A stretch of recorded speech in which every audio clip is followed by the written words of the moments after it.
Sinasaktan daw ni Francisco at pinagsasalita ng hindi maganda mismong sa harapan po ninyo. Kailan po ninyo unang nakita na may ganong problema? Madalas na po yan, matagal na. Kaya lang nga, ang sabi ko sa anak ko, pasensya no, kasi naggumusto ko sa ganyan, pagtyagan mo, pagkiisan mo. Aho. So, kailan po unang lumapit sa inyo si Irene at nagsabing may ganito siyang problema kay Francisco? Kasi po, nag-umpisa nga po yan ang paghihiwalay nila nung time na nagluto ang anak ko ng manok sa bahay, nagprito siya.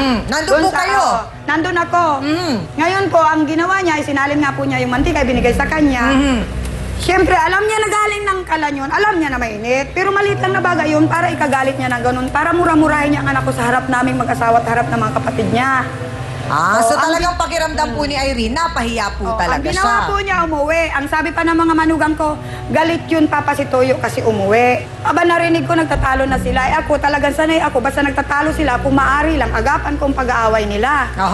So, gaano po katotoo na kayo pa mismo po ang nagsabi kay Irene na huwag siyang pumayag na ginaganon at lumaban siya? Paano pong lalaban? Talagang turo ko po sa anak ko yan, basta sinaktan ka, lumaban ka, huwag kang magpapapunching bag sa asawa mo. Dahil So, ano pong ibig sabihin ninyo dun sa lumaban, yung manakit din? hindi po, alang-alang naman po na nagpapabugbog. Bubugin na lang anak ko nang hindi gumagante. Sa totoo nga po, nasaktan ng asawa ko yan dahil So, kung kayo po ang tatanungin ko, Aling Luz Biminda, sa palagay po ba ninyo, sa ngalan ng mga bata, magiging maayos pa ho ba o healthy pa na magsama silang dalawa? Sa akin, hindi ko alam. Siya ang tatanong kasi siya makikisama. Pero kung para sa akin, ayoko na. Wala akong maganda nakikitang hinaharap ng anak ko at ng mga apo sa kanya. Ang hindi maganda dito, Dr. Camille, ay sabi ko nga, ano ba, may kinalaman ba ang edad dito dahil sila ay bata? O yung parang obserbasyon ng lahat ng mga Palawenyo na mukhang sa umpisa pa lang, there is no love.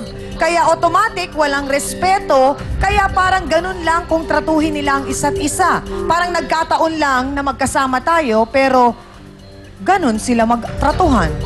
Unang-una no, Chang, no, nung sinabi dito ni Irene na 16 years old siya, nung na-in-love dito kay Francisco, ang 16 years old, karaniwan, ang alam nyo, magbo-boyfriend or kaya sasabihin natin may crush.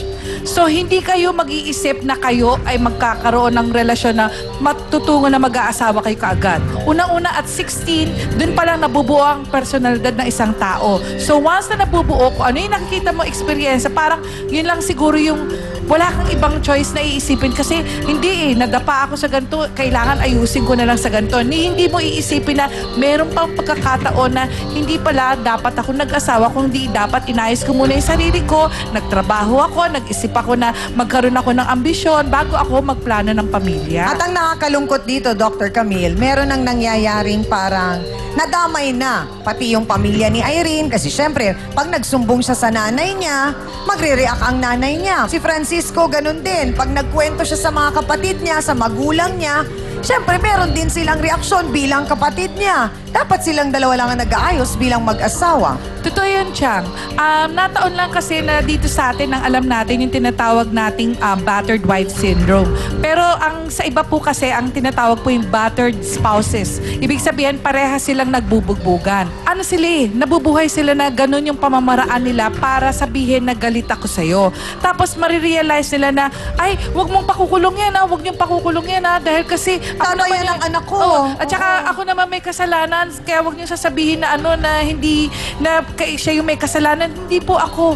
Pareha silang nagkakaganon. Kaya tinan mo, umaabot sa punto na si Francisco kahit wala, nasasabihin niya, hindi, kailangan magsama pa kami. At the same time, nung sinabi nga dito ni Aling Luz Biminda na kinuha ko na yan tapos nagkikita pa rin sila. Kasi nandun nga yung realization na hindi kami mag-asawa, pero hindi lang nila alam yung tamang gabay na pwede namang maiayos ito, mag-usap kayo. Kaso kung nagsusulsulan kayo na pati yung mga biyenan, nasabi, sige, labanan mo. Ang tendency, wala talagang kapayapaan at ang lalabas dito, maniwala ka, Chang, yung mga bata ang maapektuhan kasi this is a form of child abuse. Yun yung nga nakikita po. nag-aaway ang kanilang Kaya gusto rin magulang. naming malaman nga ang lahat, Doktora, healthy pa ba para sa mga bata na nakikita na ganito yung nanay at tatay nila tapos may plano silang magkabalikan?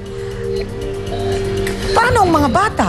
At this point na pinaghiwalay at tigisa, alam nyo, confusing para sa mga Oh, bata yun. nakakalito na. Pangalawa, hindi nyo alam na yung mga tao na nabibiktima na ganyan na nakikita nag-aaway kayo, verbal man or physical, ay sila rin yung predisposed sa tinatawag natin pang-aabuso. Maaring pagdating ng 12 to 14 years old, sila na yung may kakayahan na manakit din sa iba.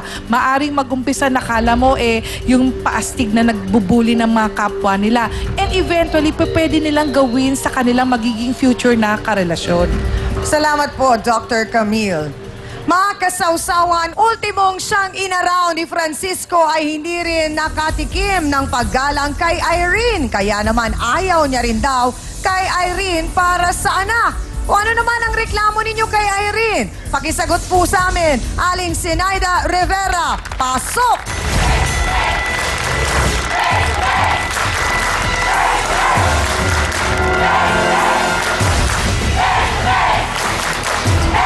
Nanay Zenaida, abay, hindi raw ho kayo boto kay Irene at maski ang ate daw po pala ni Francisco na si Leonora Liano ay hindi rin daw. Pasok!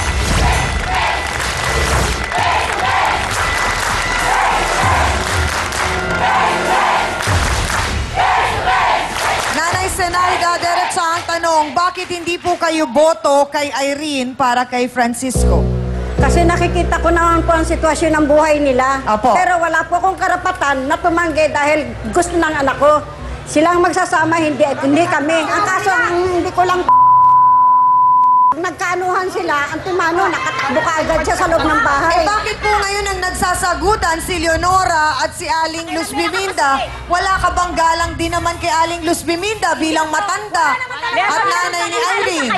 Kaso ko siya po kasi hindi siya marunong galing sa sarili niya, kaya ganyan siya. Ang tanong ng lahat, bakit nagtagal ng 9 na taon kung ayaw naman pala ng pamilya ni Irene kay Francisco at ayaw din ng pamilya ni Francisco kay Irene? Ano be? Kay gulo naman. Magbabalik po ang Face to Face. So kung ikaw ang tatanungin ko, Fernando, gusto mo pa ba na magkaayos sila at magkabalikan? Ayoko na. Kayo po, Aling Luz Biminda. Ayoko na po, ma. Ikaw, Aling Zenaida. 10 beses na ayoko.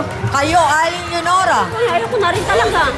Pero ang tanong, silang dalawa kaya, ano naman ang gusto nila? Miss Amy Perez would like to thank the following: Dr. Steve Mark Gann of GAOC Dental Clinic,